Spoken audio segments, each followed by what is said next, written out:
Okay. Good afternoon, everybody. This is now where we start the graveyard shift. I hope that you are full and fed and you are ready for our afternoon sessions. I have no doubt that Gary is going to inspire you with his session this afternoon. Let me do a quick intro for you. So, those of you that don't know Gary, he's the founding partner and CEO of Relog. It was established in 2019. A retail and logistics consulting firm specializing in developing competitive distribution strategies, infrastructure, and operations. Prior to Relog, Gary was the managing director and founder of Industrial Logistics Systems since 1987. Relog is a management takeover of the ILS Cape Town office. Gary's expertise and passion lies in the retail, supply chain, and logistics sector. He has been influential to every major retailer in South Africa. He is considered an expert in distribution management systems, retail supply chains, and logistics efficiency. A notable influence Gary has had on the local South African landscape is his key role in implementing centralized distribution models. With this journey that began in 1987, a first for the country. So Gary's going to be talking about the changing face of retail and the impact on supply chains. So we were just talking backstage, and one fun fact about Gary is that he's into Ferraris. Is it another one that you'd like to share with us, Gary, before we start? I think all my other likes and shares, I think I need to keep secret, otherwise I get Okay, with that in mind, I'm going to hand over to you, and we look forward to the session and your insights and thoughts. So take it away. Thank you. Thank you. So hopefully you can see my presentation. Thanks everyone for joining. As Tanya said, it's the graveyard shift. You've just had lunch. And I was once told that you should try avoid speaking at graveyard shifts because everyone just nods off and wants to go to sleep. So I knew that I was given this session, and I try to make it a little bit different, a little bit exciting. So I'm going to show you lots of videos and open your mind. And they say if you want to keep people awake, speak about sex, politics, or religion. I'm not going to do that because that's going to get me into trouble. So let's start the presentation and let's go. And please ask questions at the end. Technology. Okay. So a little bit about Relog. Our DNA is about reinventing things, repurposing things. So our approach is all about refocusing on what's new, sustainability, reimagining on how the supply chain will be changing due to the environment in which we operate, and reinventing the technology that drives these changes. So that's why this is very current in our thinking and very focused on what I'm going to talk about. But effectively, everything is all about the customer at the end. The pandemic accelerated the changes and our acceptance by customers to a new world of retail, and changed the age profile of online customers. So it gave us quite a significant change in our landscape. And retail is changing. We used to debate self-service versus being served. Now the debate is online versus in-store or offline or bricks and mortar. Shopping usually involves one of two options: go to the store or buy it online. These days, more and more people are opting for the box on their doorstep, which is putting a squeeze on traditional brick and mortar retail. But when online shopping can't quite deliver, you need to go to the store. The experience can be frustrating and disappointing. Online or offline, these cannot be the only option. So the real thing is, what will the future hold? Will we see a change, and how will we handle the supply chain and the physical delivery and the customer expectation? Where are we going? What are the trends? What are some of the next big things? What do we need to be thinking of in terms of supply chain? And how do we keep up? Okay.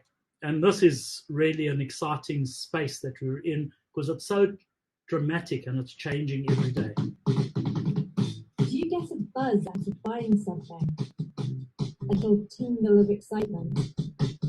It feels good, doesn't it? That's your brain producing dopamine. It's the same rush you get from chocolate or sex. During lockdown, people were increasingly forced to rely on the internet to get their retail dopamine hits. In fact, over $4 trillion was spent buying stuff online in 2020, almost a third more than the year before. Shopping is going through a radical shift right now, and the pandemic has sped it up. Retailers have been forced to adapt and innovate.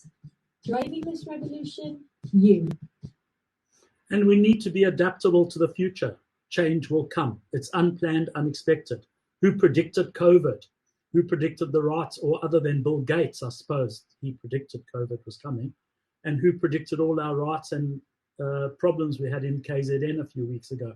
If you told me that was going to happen 3 months ago, we would have thought you were crazy. So we move from this debate of e-commerce versus bricks and mortar. What's really happening in retail? What are the trends? Retail shopping will change more in the next 10 years than it has in the last 1,000 years. Everything will change. Hello, Mr. Yakamoto. Welcome back to the desk. Stores will behave more like websites, and websites more like stores. The fundamentals of what a store is, its purpose and function, is already changing. And we are seeing these changes. How do we adapt, and how does it affect us, and where will we go in the future? And we're starting to see a convergence. Bricks and mortar or offline retail is changing to be online, or online is changing to be bricks and mortar. Every retailer is starting to have an online presence, but it's starting to merge where the online is happening in store. And we're seeing it in South Africa, for example, at Yaffe Chef. You can walk into the mall and you can order stuff on their webpage and gets delivered to the store. You can collect it at the store if you ordered it online, or similarly with egg. It's a true omni-channel experience. COVID has changed our expectation and our culture of shopping, and who are now shops online. And we see it internationally. Let's see a little bit about what's happening in China. In China, a new form of retail is taking shape that's combining the best of both online and offline retail. Alibaba, the company best known for its online marketplace, is leading the way. For them, the future isn't total domination of e-commerce. Rather, it's the complete digitization of all commerce that could be the key to saving traditional retail. The company simply refers to this as new retail. It's already helping even the most traditional retail models adapt to a new digital world in unexpected, creative ways. Why not start with the supermarket? Let's face it, no one really enjoys the process of grocery shopping. But ordering online isn't perfect either. Some things you want to pick yourself, and life can't always accommodate a delivery window. Enter Huma, Alibaba's designed-from-scratch grocery store for modern times, customized the way consumers want to shop for food. The shopping experience is powered by your mobile phone. Scan and find out what you're buying. You can buy groceries, or eat in with the freshest seafood that's instantly prepared for you. And best of all, you can have your groceries and cooked seafood all delivered to you in as quickly as 30 minutes, if you're lucky enough to live within a 3-kilometer radius of Huma. That's because every Huma store doubles as a distribution center.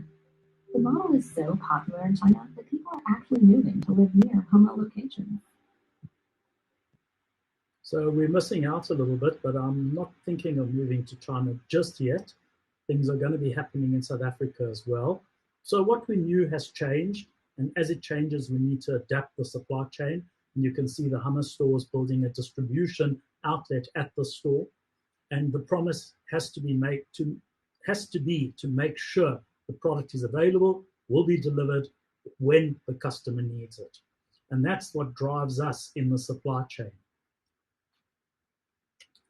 We're moving from small stores to malls, and that's going to influence what's happening. Let's see what's happening. Changes affecting all sizes of business. Even the local mom and pop convenience stores can get a new retail makeover. These stores, which are the lifeblood of many communities, probably haven't changed much since the mid-80s and aren't as convenient as they need to be for today's shoppers. Meet the Huangs, the proud owners of this convenience store in Hangzhou, China. Their store used to look like this. Now it looks like this. But the real transformation is the store has gone digital. Alibaba created a special mobile app which provides the Huangs consumer analytics of their store. They can then use the app to order the items most likely to sell directly from one source and avoid having to deal with multiple distributors. This means the shop in your neighborhood is more likely to have what you are looking for. For the ultimate new retail test, let's head to the mall. Yes, the one that everyone predicts is dying. Alibaba is up for this challenge too, and has even been investing in some of China's biggest shopping malls. You buy a pair of jeans, but it's not the right fit and your size isn't in stock. No problem. This store is fitted out with a virtual shelf. Just select the one you want. Scan with your Tmall app and have it delivered to your home. No need to stand in line at the checkout. Even a pit stop to the ladies' room can be a new retail experience. While you wait, check yourself out in the magic mirror and experiment with new makeup colors virtually.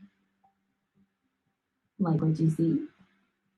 Buy it from vending machines and freshen up your look. From ladies' room to makeup lounge.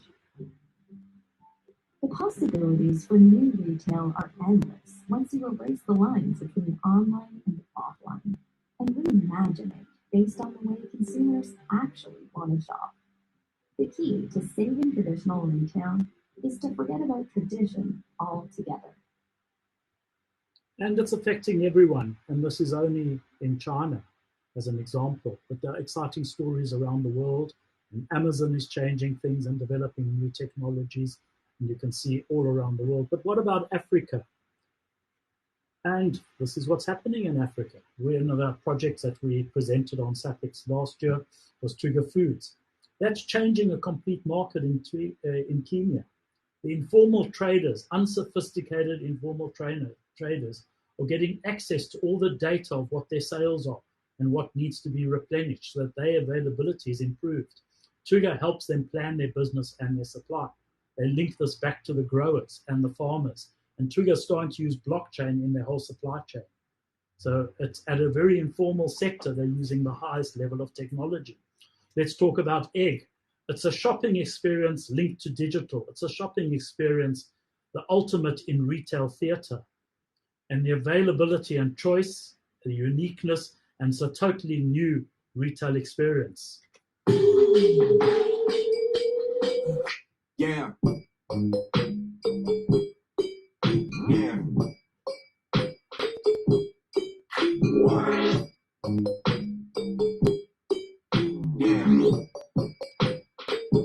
Yeah. Yeah. Out there. Yeah. What? Yeah. Yeah, girl.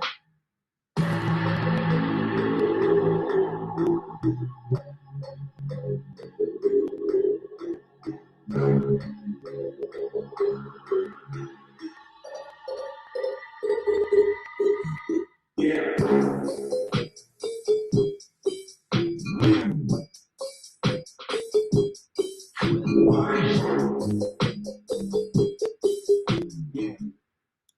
So if you get the chance while any of the Cape Townians or when you're visiting Cape Town, visit the store in Cavendish, experience it. Soon there'll be one in Joburg in Rosebank, but you can always go online in the meantime. It creates a new sensual shopping experience, linking your social media and shopping euphoria with beacons and technology that works out what you really need. And this is the weareegg.co.za webpage for anyone that wants to go there. And we had to develop a concept for a new startup that didn't exist. So we had to think out of the box to create a solution to deliver their solutions for their customers. And technology has driven change. We connect in different ways. Our demands are changing. COVID and lockdowns changed the way we shop. Time pressures are changing the way we shop. And changes are changing us as shoppers. So what are some of the technologies?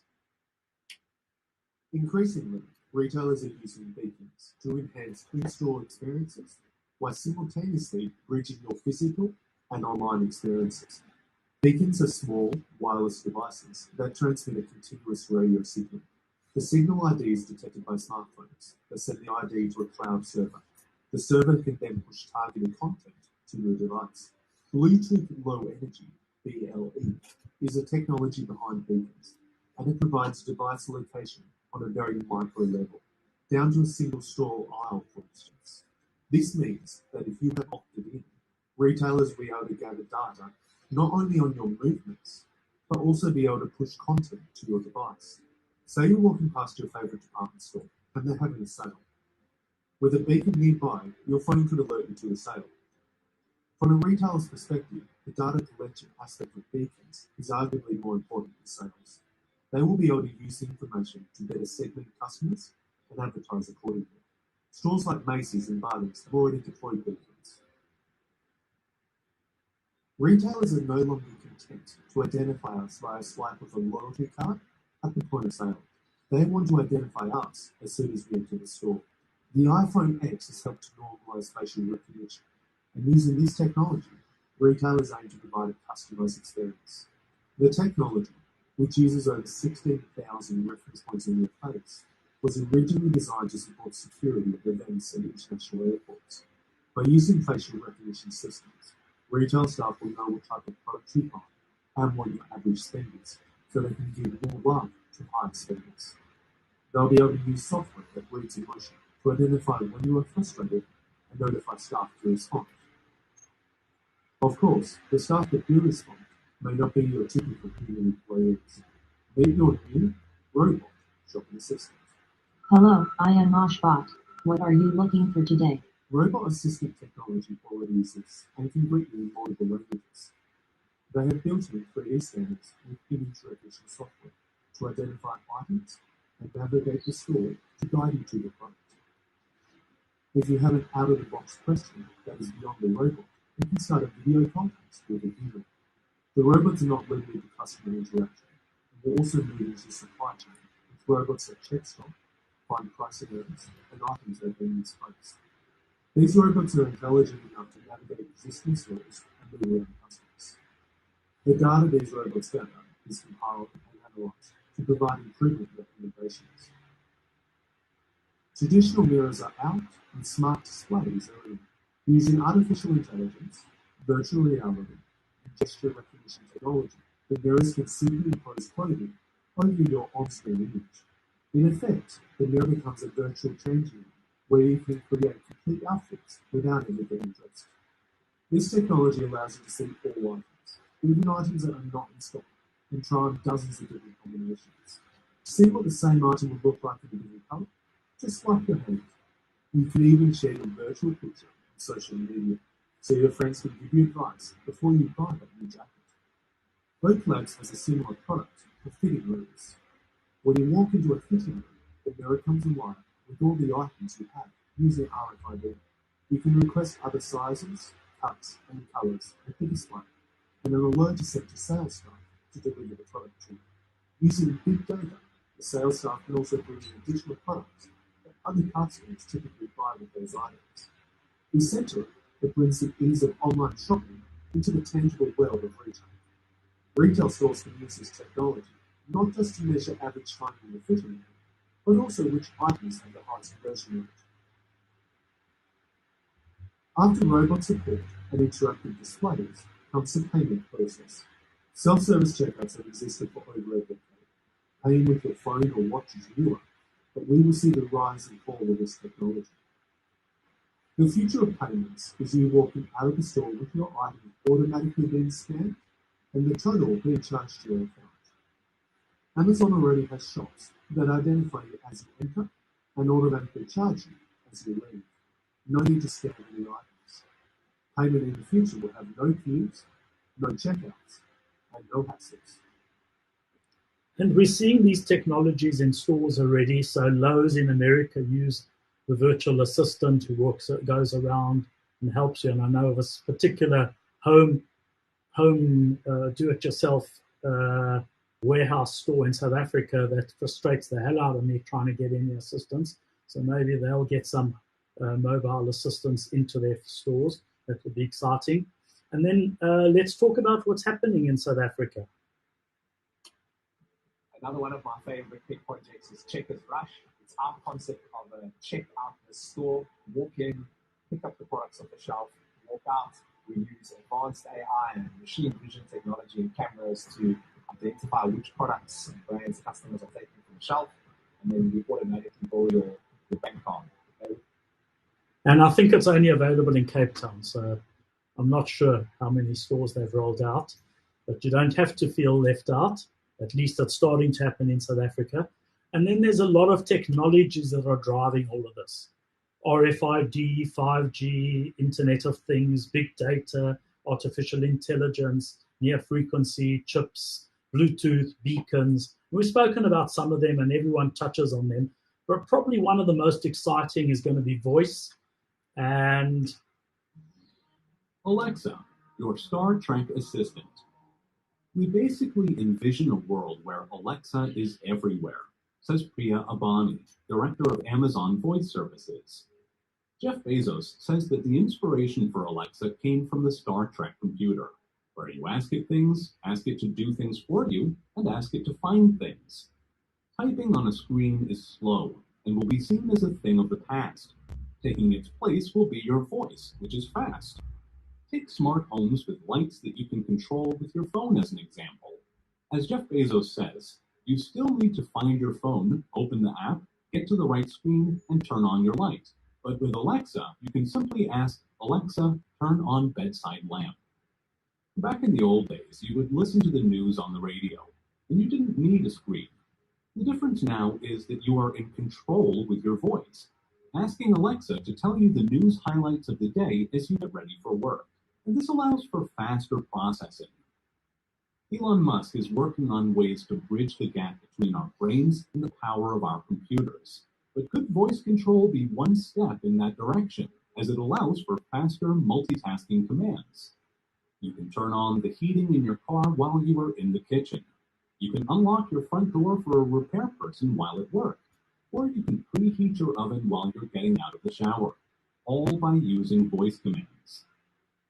Today, Alexa has been integrated into over 20,000 devices. You can ask Alexa to have the Roomba start cleaning. With an Echo Auto or a car with Alexa built in, you can ask it to open the garage door while you approach your driveway. There are smart Wi-Fi routers, so that you can ask Alexa to pause the Wi-Fi to your children's devices.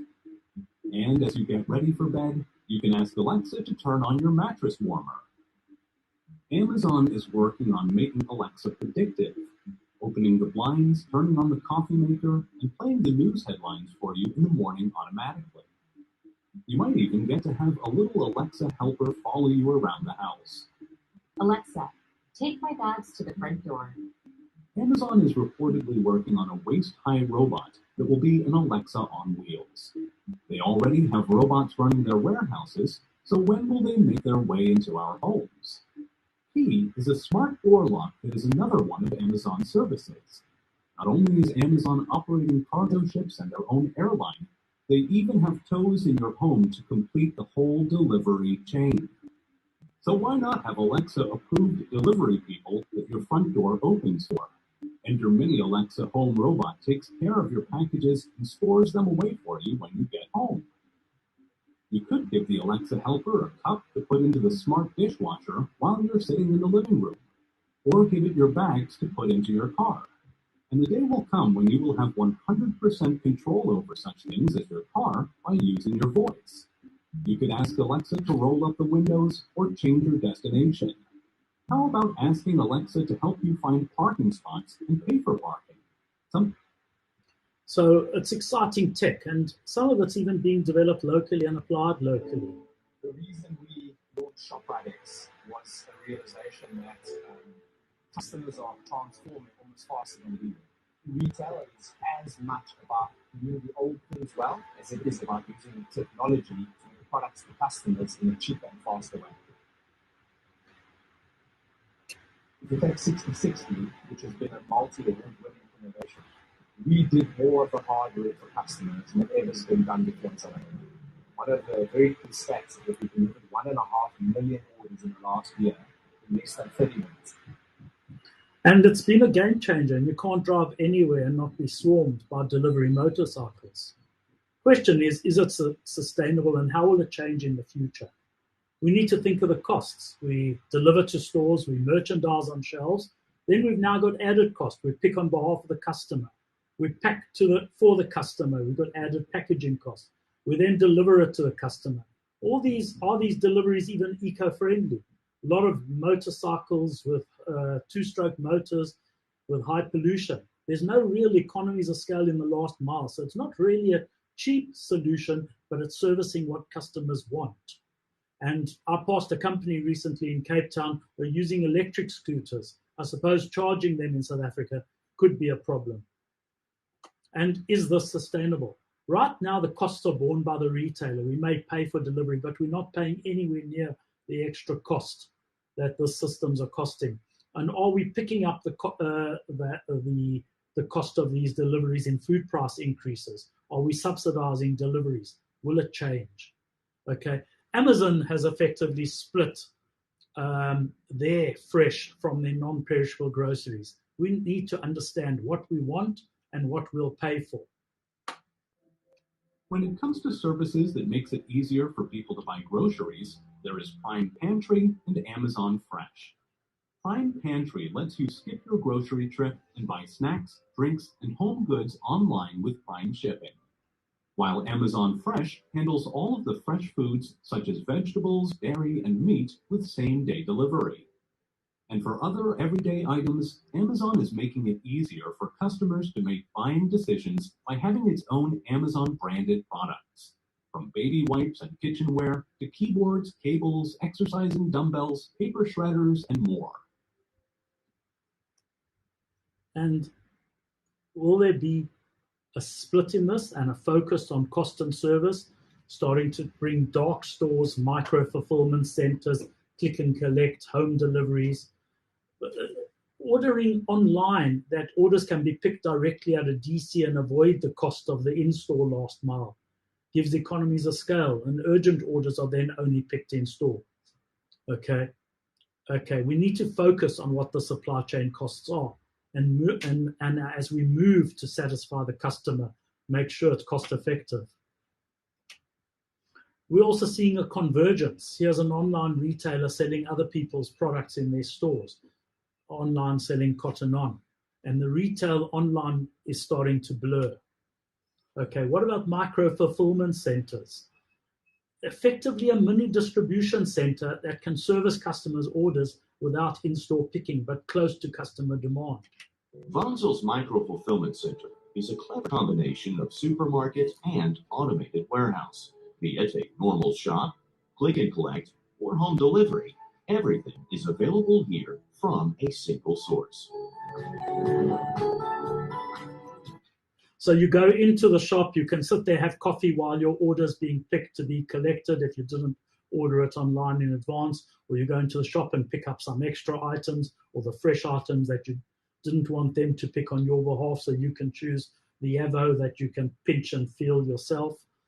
And so micro-fulfillment centers are going to be part of our life quite already. You can effectively say what we built at Egg is a micro-fulfillment center. Here's an example of one in America. Takeoff Technologies, founded in the fall of 2016 by executives with an international knowledge and passion for grocery. Since its inception, Takeoff's original idea has flourished into a globally recognized last-mile fulfillment strategy and brand that's currently executing over 30 projects with a team of more than 200 people. In partnership with Canap, Takeoff created a highly flexible automated solution that has revolutionized how retailers can support the digitalization of their customers. This automated micro-fulfillment solution now bridges the gap between customer experience and profitability. The term micro-fulfillment, coined by Takeoff, is simply a compact version of centralized fulfillment center, co-located inside a hyper-local market. Being co-located in an existing market allows retailers to offer the full assortment while using the automation to maximize the productivity like a centralized warehouse.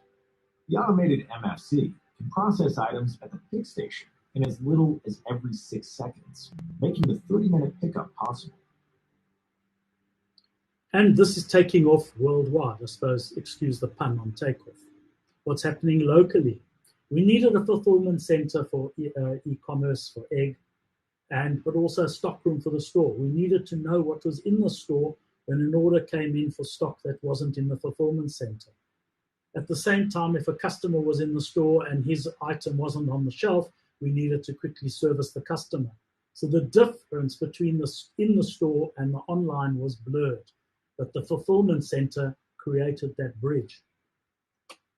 And this is just taking us through the packing area, in receiving, in dispatch, high security storage for different products, and moving into the warehouse, stocking items in a flexible manner so that you can move stock around in a very quick way as it's replenished by their partners.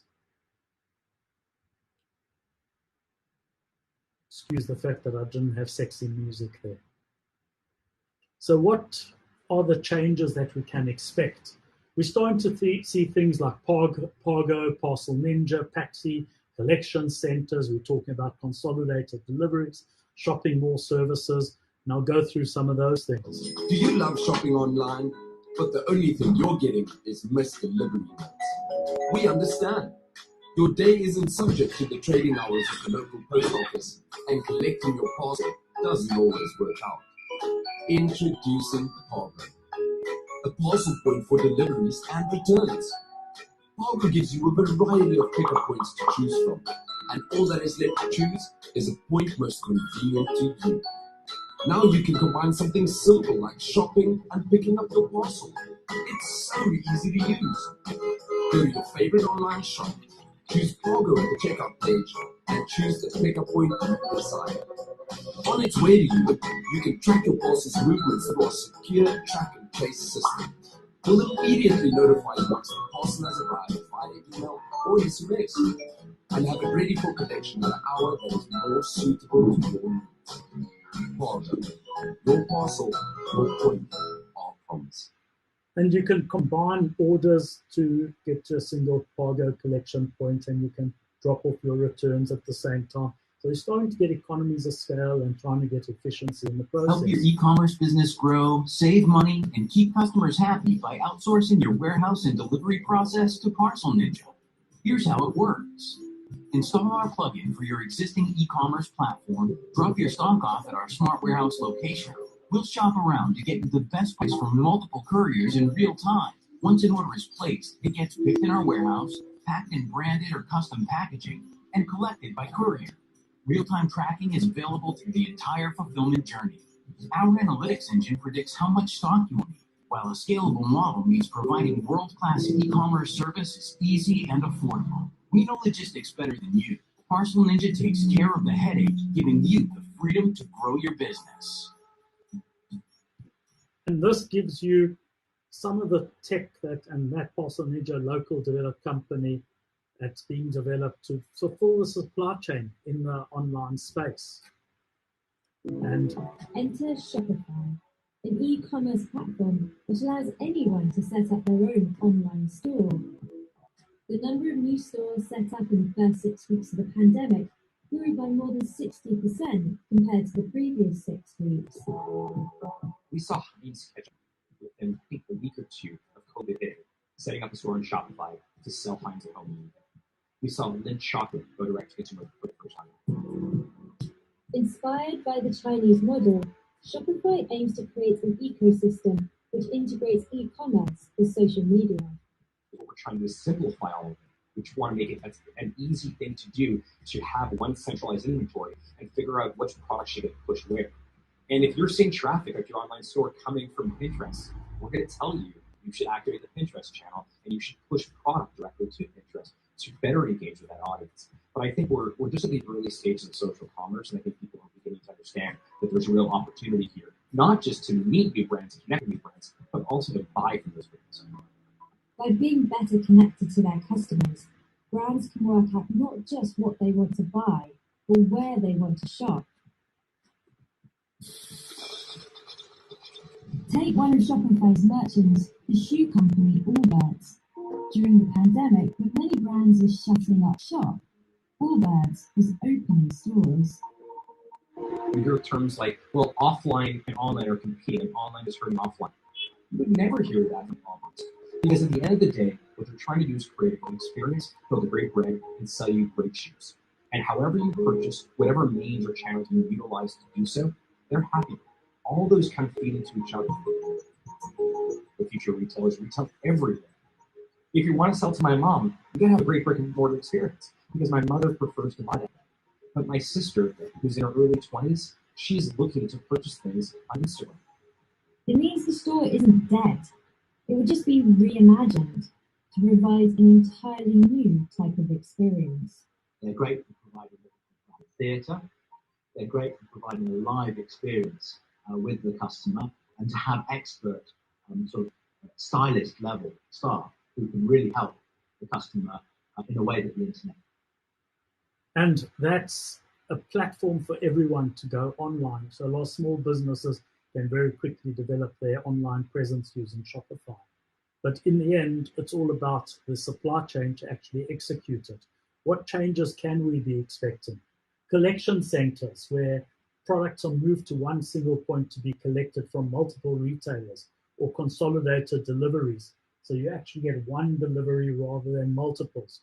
We're looking at shopping mall services where shopping malls are actually looking at having a collection point in their basement that you can drive into, or consolidated delivery collection point. So the motorcyclists or the delivery vans can pick up all your stuff. And the shopping mall itself is adding a value to their store customers in that they are giving them a process that their online purchases and in-store purchases can actually be packaged and delivered from a single point. So you can go around shopping, you can buy things at different stores. You don't have to carry it from one store to the other. You just arrange that it'll all be downstairs in the basement, bring your car to the point, load the boot, and drive out. And at the same time as loading those products from in the boot, you may even be loading stuff that's been delivered to that mall from your online purchases from other vendors to be collected at the same point. So you don't have to sit at home waiting for some guy to deliver on a promise that was made for a certain time. And then where will it all end up is the question. Are we going to end up with 3D printers, a Star Trek replicator? I suppose we'll need a supply chain then to get material to your house so that the replicator can work. It's all going to be changing, and it's all going to be exciting, and it's all going to give us food for thought in supply chain of how we adapt and change what we do. And as long as we can be innovative and think about the future, we can reimagine the future. We can rejuvenate our supply chains. We can reinvigorate our supply chains. We can renew what we're doing, and we can refocus on what the customer wants. Thank you, everyone.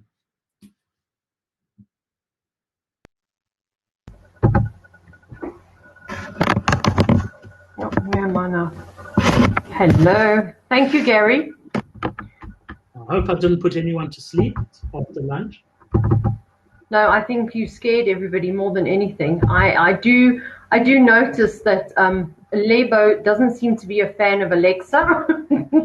She doesn't want to see her everywhere.